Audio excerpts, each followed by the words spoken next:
Albarracín quiere cambiar su paisaje y lo hará, dicen, cuando la muralla esté terminada. La clave es una restauración que incluye diseñadores para la iluminación, luces cálidas y eficientes que van a modificar de paso la postal nocturna de este magnífico y precioso pueblo amurallado.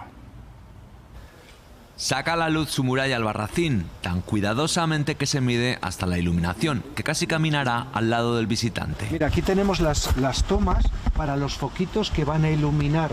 El proyecto del flanco este de la muralla continúa un mirador paseo iniciado en los años 70. Quiere ser laboratorio y por primera vez se mide incluso cómo incidirá en la naturaleza. ¿Para qué? Pues para que la semblanza final de Albarracín esté enriquecida con este punto final de iluminación adecuada, de manera que el paisaje, también nocturno, sea extraordinario. Si la luz es el punto final de la restauración, es el punto de partida también de otro sueño.